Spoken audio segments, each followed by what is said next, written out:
Meus amados irmãos, que Deus abençoe a todos em nome de Jesus. Dia 15 agora de março será a nossa 11ª lição, que tem como título A Entrada Triunfal do Rei em Jerusalém.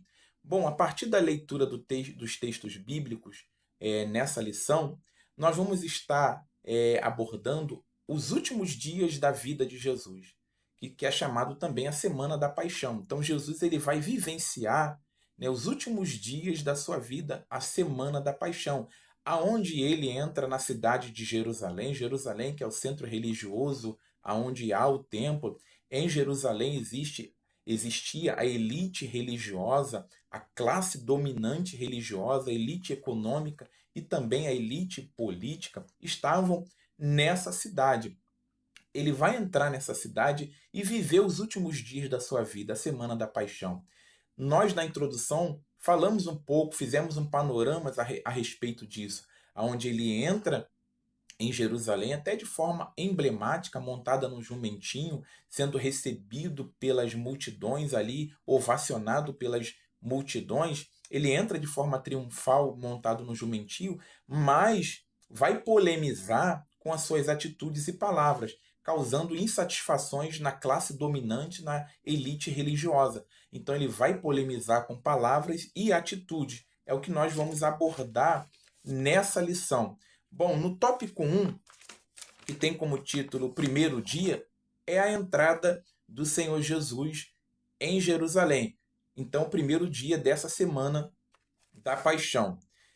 Bom, no 1.1, no subtópico 1.1, nós vamos falar a respeito dos preparativos antes de ele chegar, antes de ele entrar na cidade de Jerusalém. Os preparativos, primeiro, ele em direção à cidade de Jerusalém, ele para no Monte das Oliveiras. Então, o Monte das Oliveiras é bem emblemático. O Monte das Oliveiras tem um simbolismo muito grande, né? Por quê? Porque o Monte das Oliveiras, já na época de Davi, já era palco de adoração, segundo o livro de 2 Samuel, capítulo 15, versículo 32. Então, na época de Davi, o Monte das Oliveiras já era palco de adoração. E é interessante também que na época de Nabucodonosor, em 586 a.C., Nabucodonosor vai invadir Jerusalém, vai destruir o templo, derrubar os muros, queimar a cidade, em 586 a.C. Então, nesse período, Ezequiel tem uma visão onde a glória do Senhor sai do templo, sai de Jerusalém, a glória do Senhor, e vai repousar sobre o Monte das Oliveiras. Então é interessante essa visão de Ezequiel da glória do Senhor saindo de Jerusalém, saindo do templo e repousando sobre o Monte das Oliveiras em 586 a.C., nesse período da destruição, né, do templo, na destruição da cidade por Nabucodonosor. Então é interessante, é bem emblemático, tem textos falando sobre o Monte das Oliveiras, tem um significado escatológico também. Zacarias, o profeta Zacarias vai profetizar a respeito disso, aonde ele diz que o Monte das Oliveiras ele serve como um palco escatológico para a salvação de Israel. Então, em Zacarias, capítulo 14, se eu não me engano, capítulo 14, eu coloquei a referência aí, isso, capítulo 14.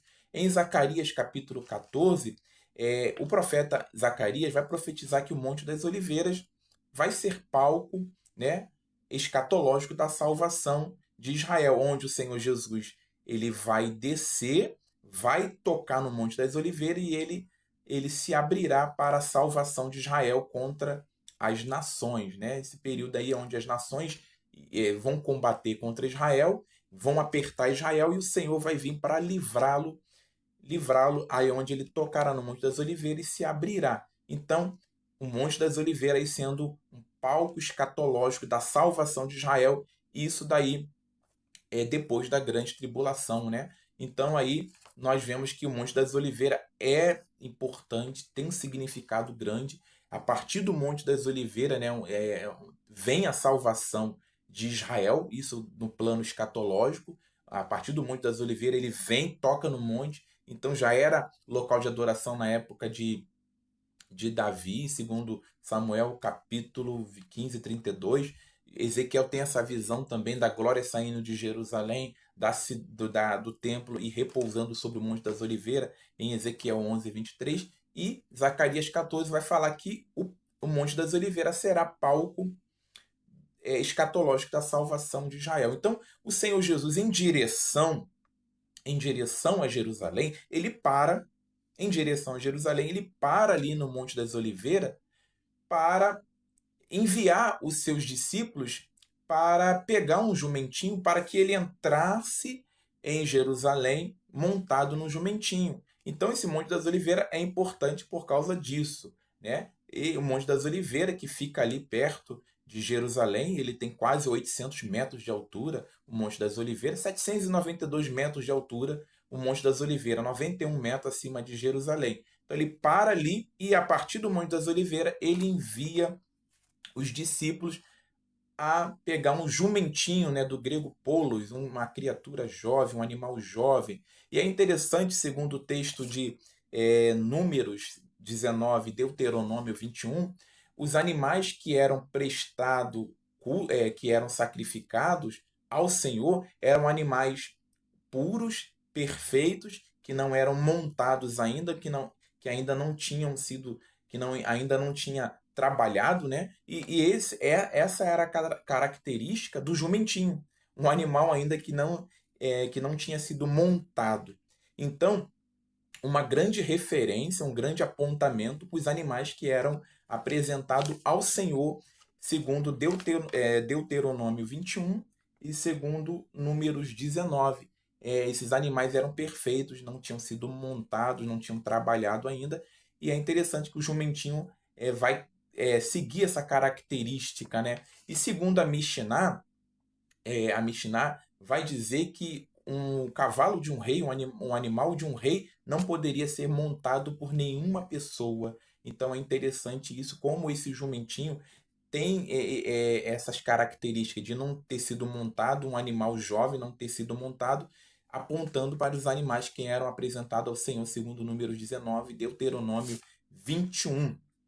Então, 1.1. 1.2, o jumentinho chegando. Para ele é interessante que quando os discípulos vão levar as palavras, dizendo, olha, o Senhor precisa dele, dizendo com relação ao jumentinho, Jesus diz assim, diga para o dono do jumentinho, o Senhor precisa dele. Então, o grego ali, Kyrios, se remete ao Senhor, né? À divindade, a um Deus. E é interessante que, como Marcos, no seu livro, usa a palavra Kyrios se referindo a Deus também. É claro que a palavra Kyrios se remete também relacionada a mestre, a senhor, mas Marcos usa Kyrios também para se relacionar a Deus.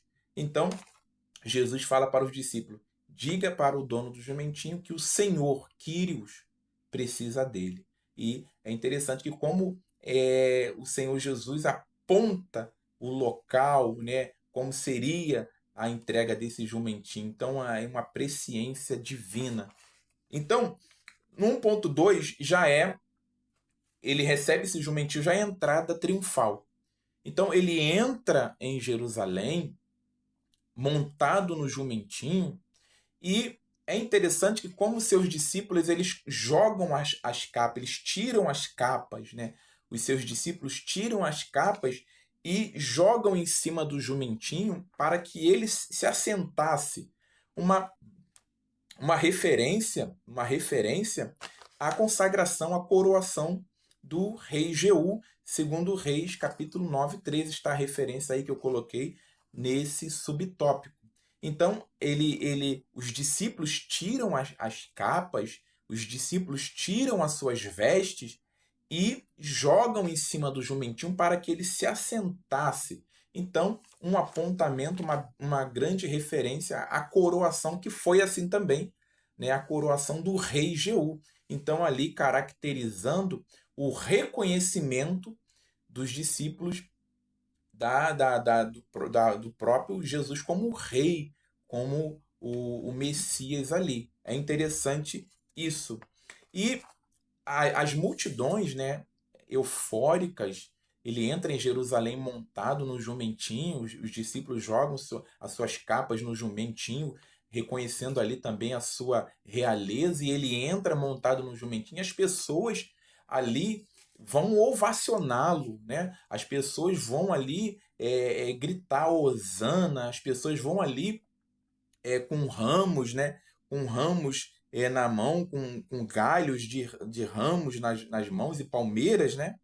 Vão ali estender esses ramos e palmeiras e vão saudá-lo ali como um rei, como um grande personagem, como uma grande personagem. É interessante. É interessante também que dentro da história, Simão Macabeus, nós colocamos isso no comentário, Simão Macabeus, após vencer, né, os Seleucidas, que os Seleucidas era o império que estava dominando ali a Palestina na época.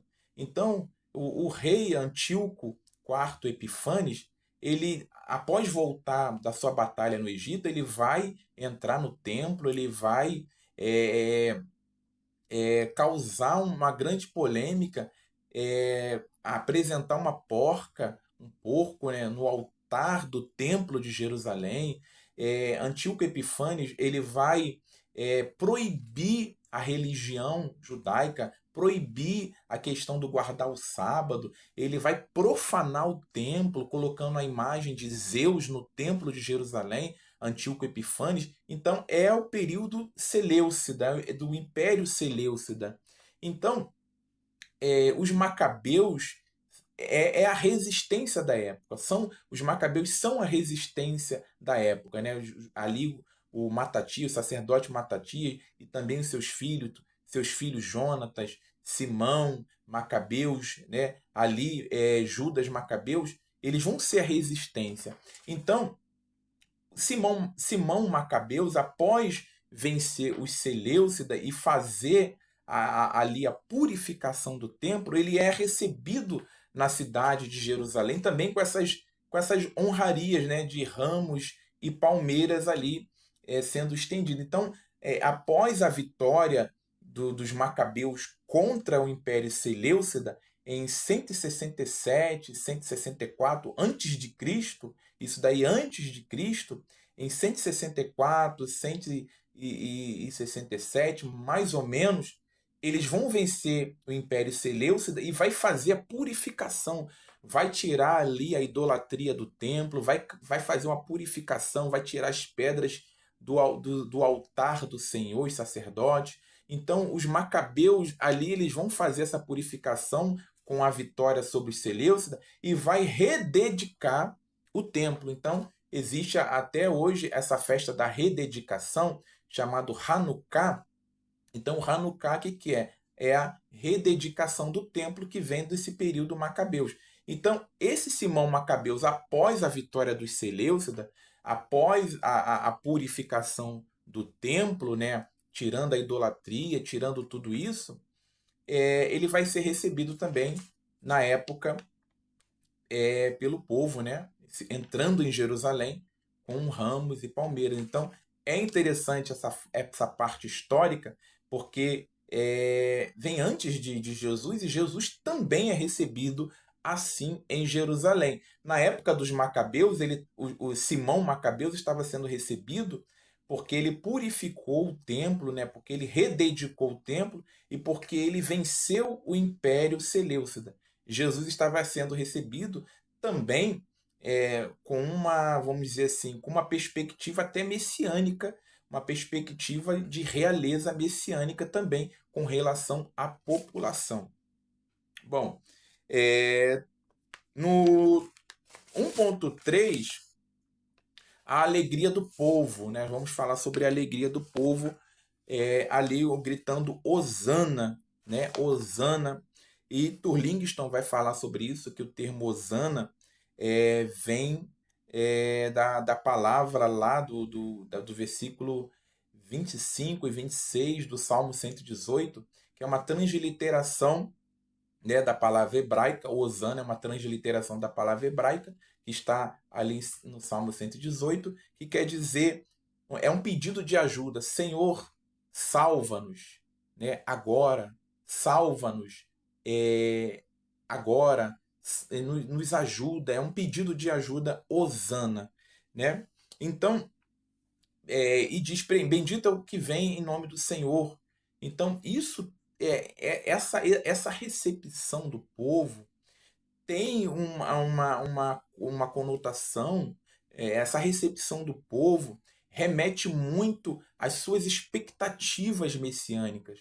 Essa recepção do povo remete muito ao que eles acreditavam, à expectativa que existia na época com relação ao Messias. Então, Hosana é um pedido de ajuda, né? Uma transliteração do hebraico ali do Salmo 119, versos 25 e 26. Um pedido de ajuda, hosana. E o bendito que vem em nome do Senhor, bendito o rei que vem, né? Ali está caracterizado que ele era o substituto, né? O descendente de Davi e que iria implantar o reino messiânico que foi prometido, né? O reino que não teria fim, que foi prometido a Davi. Então, é muito emblemático essa recepção do povo com relação ao Senhor Jesus, né?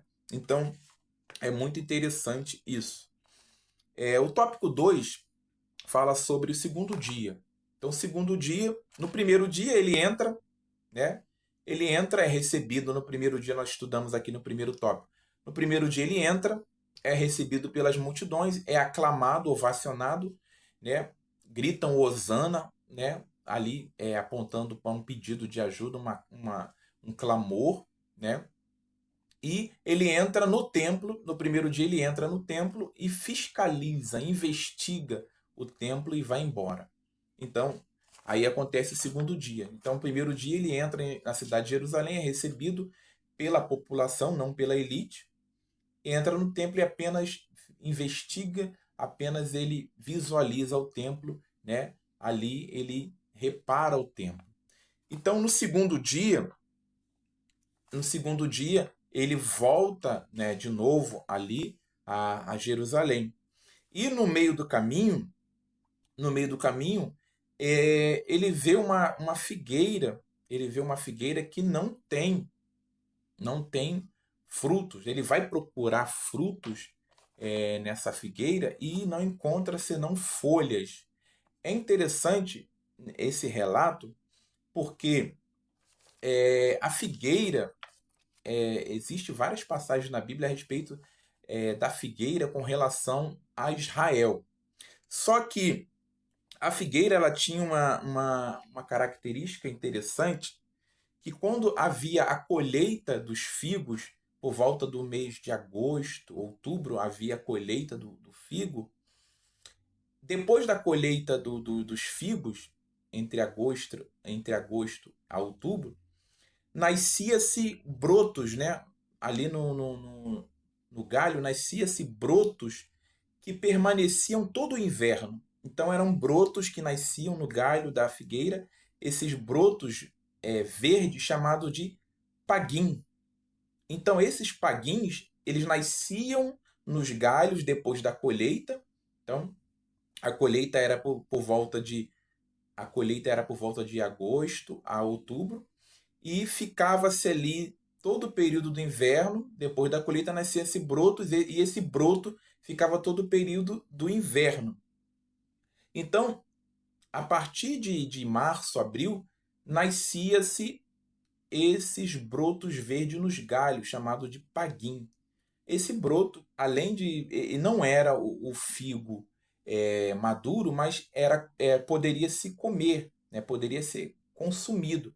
E esse broto verde, chamado paguim, eles vinham antes das folhas.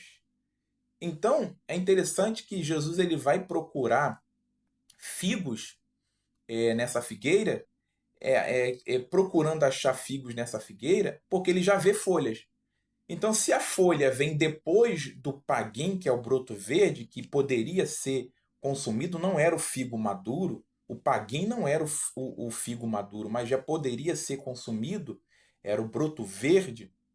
Então, o broto verde vinha antes das folhas, então se já existia folhas, então tinha o paguim, tinha o broto verde ali que poderia ser consumido. Então é interessante isso, historicamente, porque a figueira tem essa característica, né? Tinha essa característica e tem essa característica de depois da colheita, nasce os brotos verdes e fica todo o inverno, chamado paguim.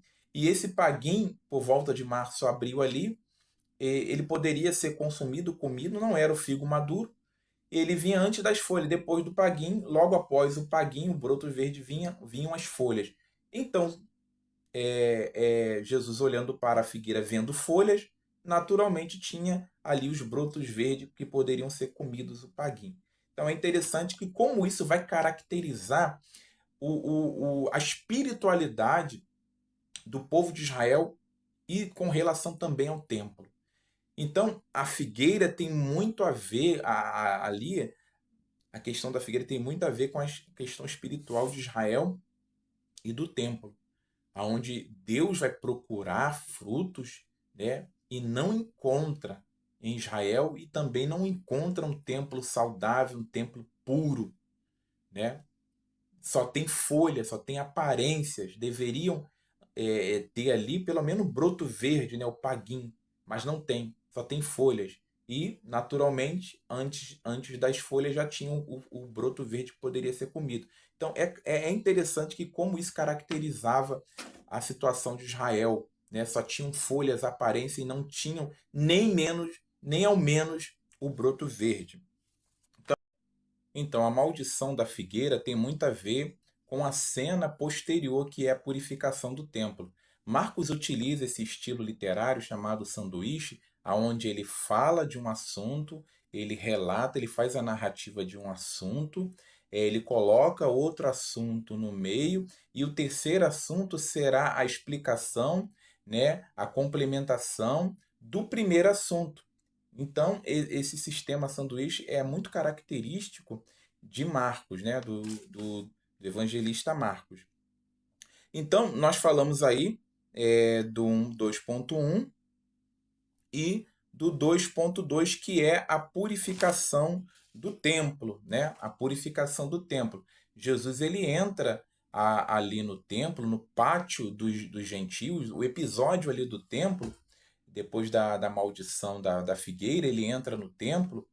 Por quê? Porque ele já havia entrado no templo no primeiro dia. Se lembra que nós falamos que Jesus, no primeiro dia, quando ele entra em Jerusalém, entrada triunfal, Jesus entra no templo e ele fiscaliza, ele investiga, ele vê como que está a situação, e no segundo templo já é a entrada dele para tomar as atitudes polêmicas ali, né, que ele toma. E no caminho desse segundo dia, ele encontra a figueira, amaldiçoa a figueira, tem todo esse relato. Então, o que acontece ali no templo? Ele derruba as mesas, os cambistas, né? Ele expulsa ali os cambistas, acontece no pátio dos gentios, né? Então, o templo, ali o templo, até chamado Templo de Herodes, alguns falam que é o terceiro templo, o primeiro Salomão, o segundo templo Zorobabel, o terceiro templo seria esse templo de Herodes da época de Jesus, né? Alguns falam, mas se nota que Herodes fez mais uma reforma, uma extensão do templo do que propriamente construiu o templo, né? Em 20 antes de Cristo. Então, em 20 antes de Cristo começa a construção do templo. Então, esse episódio da purificação do templo acontece ali no pátio chamado Pátio dos Gentios. O templo era dividido ali em 4 partes. O Pátio dos Gentios, que era a parte maior, onde poderiam ficar todas as pessoas que não eram israelitas, que não eram judeus, né? Perdão, que não eram judeus, poderiam ficar no Pátio dos Gentios.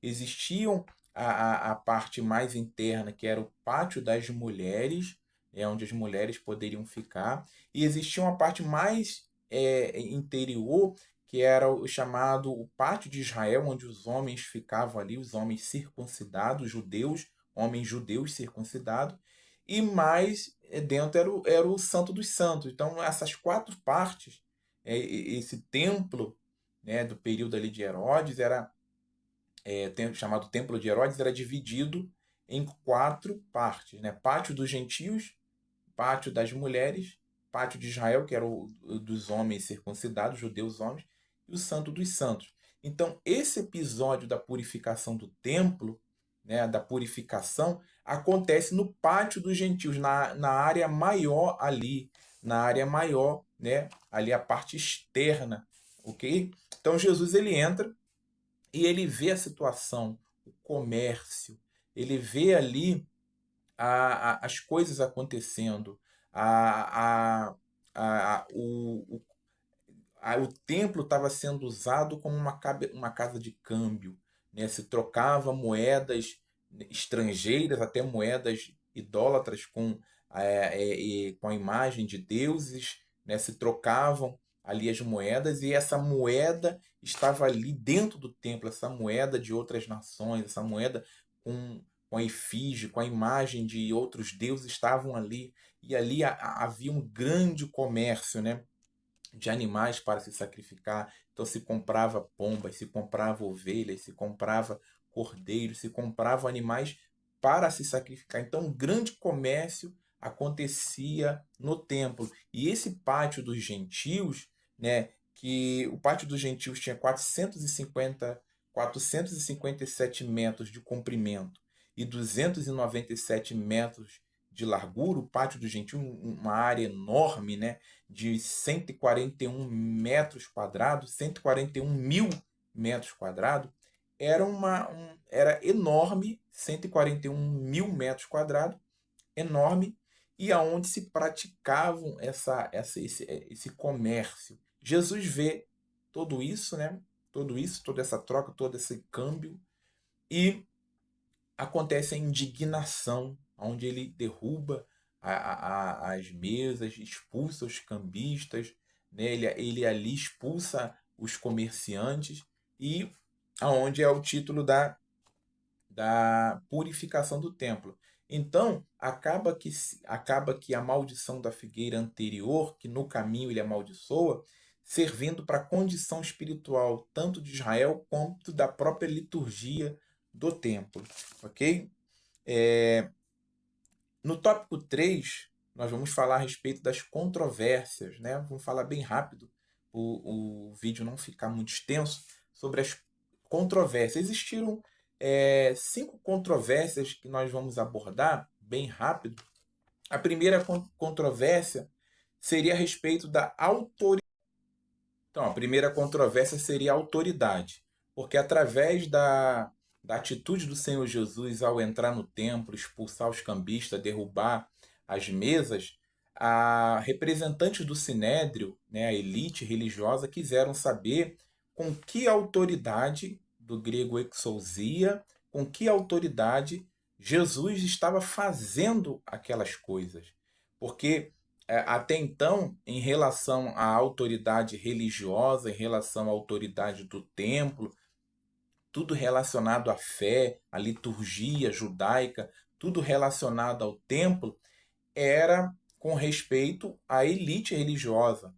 Quem detinha o poder, quem tinha autoridade, o poder religioso do templo eram os religiosos, os saduceus, né? Eram eles que tinham a autoridade. Então eles queriam saber com que autoridade Jesus estava fazendo aquelas coisas.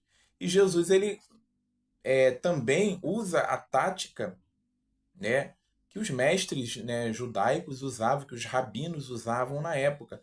Jesus ele usa a mesma ferramenta que os rabinos usavam na época, que era responder uma pergunta usando outra pergunta. Então, uma contra-pergunta, Jesus ele faz: com que autoridade então João batizava? Essa foi a pergunta de Jesus. Então, a elite religiosa, na classe dominante religiosa, eles pensaram: se nós falarmos que é a autoridade do céu, o batismo de João, ele vai falar: então por que vocês não acreditaram? Por que vocês não acreditaram no batismo de João? Não se batizaram também? Agora, se nós dissermos que a autoridade de João era dos homens, né? Era autoridade que não era divina, nós vamos contra o povo, porque o povo admira João. Então eles falaram, não, nós não sabemos. Aí acaba essa palavra, né, da elite religiosa, não sabemos, dando legitimidade àquilo que o Senhor Jesus estava fazendo. Porque se eles não sabiam a autoridade que João estava batizando, com que autoridade João estava batizando, tampouco eles poderiam se intrometer ou saber a autoridade de Jesus, né? Então acabou que dando legitimidade para Jesus continuar fazendo aquilo, porque eles não tinham respostas, né? Eles não queriam dar respostas, entendeu? Então Jesus ele saiu vencedor nessa controvérsia. Bom, no 3.2, que é a parábola da vinha, Jesus conta uma parábola, então Jesus ele parte para o contra-ataque em relação à elite religiosa que estava ali para contradizer, para causar um embate, para enfrentar Jesus, para lançar desafios a Jesus. Então, Jesus ele conta uma parábola da vinha que o homem arrendou, né, o chefe, o dono de uma vinha arrendou a sua vinha e depois ele manda servos para buscar o fruto, o lucro dessa vinha, o lucro dessa colheita. E as pessoas que arrendaram a vinha, as pessoas que estavam responsáveis temporariamente pela vinha, todos os emissários, todos as pessoas que o dono da vinha enviava, eles matavam. Eles eliminavam esses servos, né, essas pessoas, e o dono da vinha enviavam outros para recolher, para recolher o lucro, para recolher o resultado da colheita, e essas pessoas que estavam temporariamente ali, que arrendaram a vinha, matavam aqueles servos de novo, e o dono da vinha enviava mais servo, até um ponto que o dono da vinha falou: vou enviar meu filho, só assim é meu filho amado, né? E vão respeitá-lo. Então é interessante que como até o próprio filho, esses servos que estavam temporariamente ali tomando conta da vinha, né, que arrendaram a vinha, o próprio filho do dono eles mataram. Então Jesus ele conta essa parábola criticando, né, a postura da religião judaica, no caso da elite religiosa, mostrando que Deus, que é o dono da vinha, né, enviou os seus servos, os profetas, e esses servos foram mortos, né, pelo próprio povo, pela própria elite religiosa, pela própria elite ali política da época. Então Deus enviou seus servos, os profetas, e eles mataram. E simplesmente também iriam matar o próprio filho. Então é uma parábola que vai dar um soco no estômago, entre aspas, assim, na elite religiosa e mostrar toda a sua maldade, né? Toda a sua pretensão, né? Toda a sua pecaminosidade, a pecaminosidade da elite religiosa, da religiosidade judaica da época. E é interessante no 3.2 que nós colocamos aqui, né, caracterizando aí cada personagem dessa parábola, que o próprio filho, é, o próprio filho, filho amado, aí o termo filho amado, do grego huios agapetos, né, usado também ali no batismo de João, o próprio filho será morto, né, e lançado fora da vinha, né, no caso aí, remetendo também que Jesus ele foi morto e também fora da cidade. É interessante também como Jesus conta essa parábola e como ele contra-ataca a elite religiosa apontando seus pecados, né? A sua rejeição pela verdade, a sua rejeição pela profecia, a sua rejeição pelo aquilo que é divino. Então é interessante isso. No 3.3, nós falamos, aqui nós vamos colocar duas controvérsias juntas, né? Que é o tributo. O tributo, Jesus ele é pego ali, né? Tentaram pegar Jesus de surpresa, dizendo que Jesus não pagava imposto, né? Aliás, tentaram pegar Jesus de surpresa, mostrando ali uma moeda, né, um denário, e aí Jesus fala: dê a César o que é de César, dê a César o que é de César. Então ali Jesus ele vai contra todo sentimento todo sentimento de rebelião, todo sentimento de anarquia, todo sentimento de revolta, de não pagamento de imposto. Jesus ele é ali, ele cumpre, né, a sua cidadania, ele mostra que as pessoas devem cumprir a sua cidadania. E é interessante que nessa moeda de Tibério, existia ali a inscrição de Tibério, é, filho de César divino. Então, na moeda ali, tinha até uma blasfêmia, que Tibério era divino, que ele era o Pontifex Maximus, o sacerdote, o sumo sacerdote. Então, na moeda cunhada ali de Tibério, ele era considerado divino na moeda e era considerado o Pontifex Máximo, ou seja, o sumo sacerdote. E Jesus fala: dai a César o que é de César e a Deus o que é de Deus. Então, uma controvérsia que Jesus sai vencedor. Ele sai vencedor dessa controvérsia. Então, é um embate constante contra a elite religiosa que tentam pegá-lo em alguma falha e algum erro. E na segunda controvérsia aqui, que nós colocamos no 3.3, que é a respeito da ressurreição, aonde os saduceus tentam é, pegar Jesus na questão da ressurreição. Porque os saduceus eles acreditavam, eles criam como um texto autorizado, um texto divinamente inspirado, somente o Pentateuco, os 5 livros de Moisés, Gênesis, né, Êxodo, Levítico, Números, Deuteronômio. Então os saduceus eles tinham como autoridade somente o Pentateuco. E eles vão usar a questão do levirato, de quem será marido, né? No caso, a mulher de quem será marido. O marido morreu e o outro foi e casou com ela. Aí aquele outro que casou com ela morreu também. Aí há aquela pergunta: lá no porvir, no porvir, no céu, de quem ela vai ser marido? Aí isso remete à ressurreição. Então eles vão usar eles vão usar uma quase que uma pegadinha, usando a lei do levirato, que está em Levítico.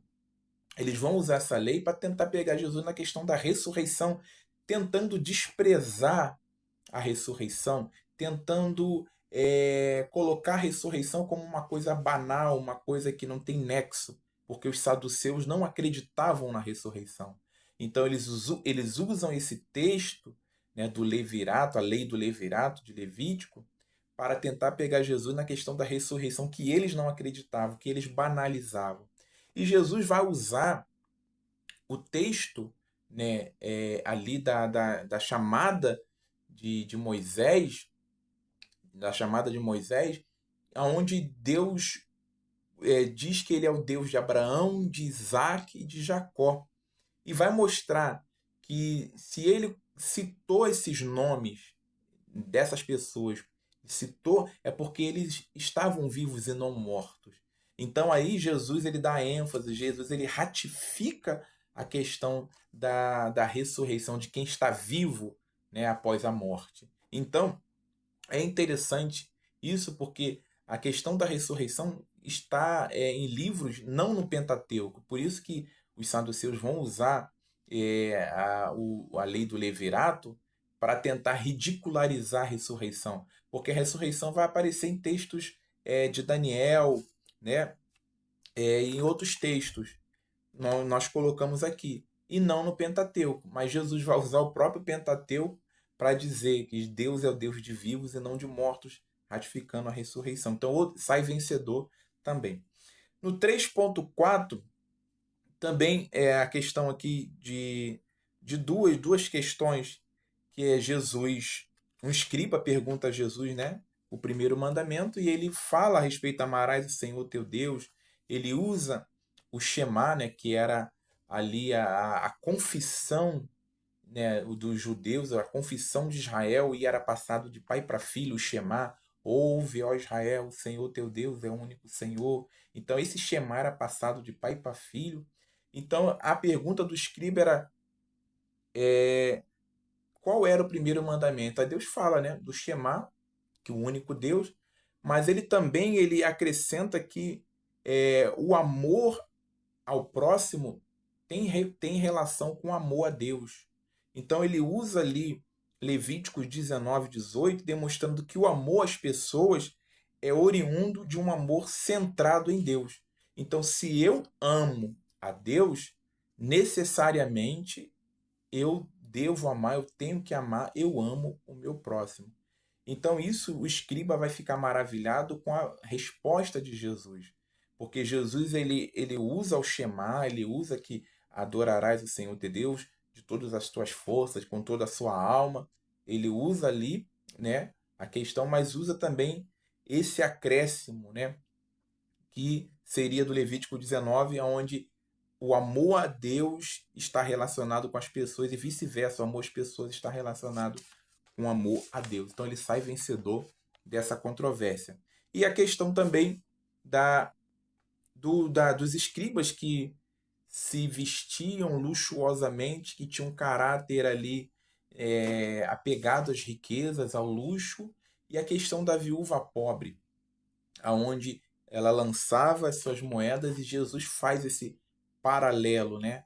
Aonde ele faz o paralelo entre o escriba com a sua religiosidade, com a sua pompa, com as suas vestes, né, talares, com a sua riqueza, com a sua posição, né, com a sua hipocrisia, com a sua liturgia falsa, e uma viúva com apenas duas moedas, com a sua liturgia sincera, honesta, com a sua liturgia simples, mas com o coração voltado a Deus.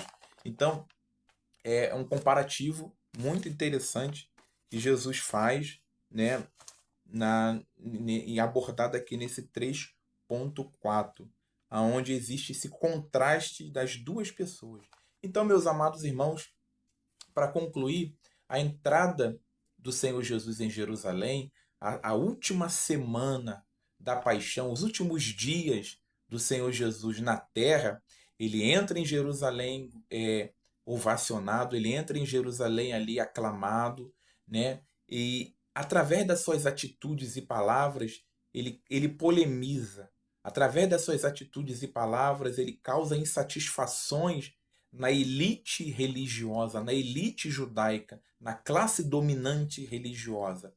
E essa classe dominante, essa elite religiosa que faziam parte do Sinédrio, que era composto de 71 pessoas, fariseus, né, saduceus, escribas, mestres da lei, essa classe dominante vai para o embate. Essa classe dominante vai ao encontro de Jesus para desmoralizá-lo, para desafiá-lo. E Jesus, em todos os desafios, sai vencedor. Primeiro ali ele purifica o templo, né? Um termo purifica o templo. Ele mostra a sua insatisfação e a hipocrisia religiosa da situação espiritual de Israel e dos líderes. Ele mostra essa hipocrisia purificando o templo, causa uma insatisfação, vai para o embate e mostra todas os erros e a hipocrisia dos líderes religiosos. Então, com isso, com seu embate, com a sua oposição à classe dominante, aonde vai sentenciá-lo à morte. A sua oposição, a sua revelação também como Messias e a sua oposição a toda liturgia falsa, a toda liturgia não sincera, a tudo aquilo que era degradante espiritualmente, a sua oposição a isso e o seu embate à classe dominante, à elite religiosa, vai determinar a sua crucificação, vai determinar a sua morte, porque os próprios líderes religiosos, a própria classe dominante religiosa, vai tentar matá-lo, acusá-lo, vai tentar eliminá-lo, calar sua voz. Então, o Senhor Jesus ele rompe o segredo messiânico, né? Nesse episódio aí da entrada triunfal. Nós falamos do segredo messiânico, né? Que Marcos, dentro do seu livro, Marcos ele apresenta um segredo messiânico, onde Jesus está sempre dando ordem ao demônio para não divulgar a sua identidade divina, falando para as pessoas não divulgar ser ele o Messias, né? Então esse segredo messiânico que é patente no livro de Marcos vai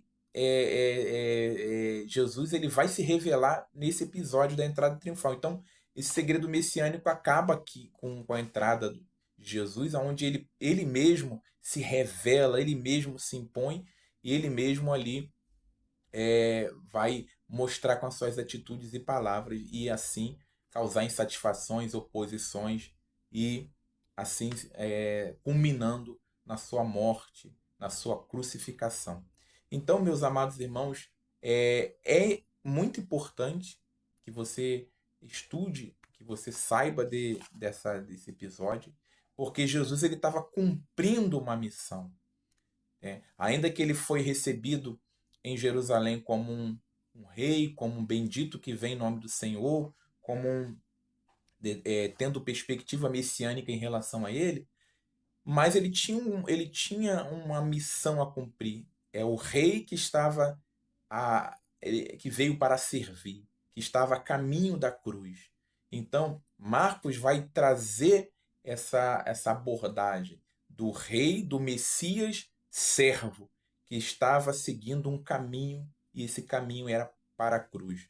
Então, a partir do momento que ele entra em Jerusalém, ele vai cumprir a sua trajetória, ele vai cumprir o plano de Deus, ele vai cumprir a sua missão. Quando ele entra em Jerusalém, ele já entra com tudo para se revelar e para cumprir o propósito do rei servo que veio para servir ao caminho da cruz.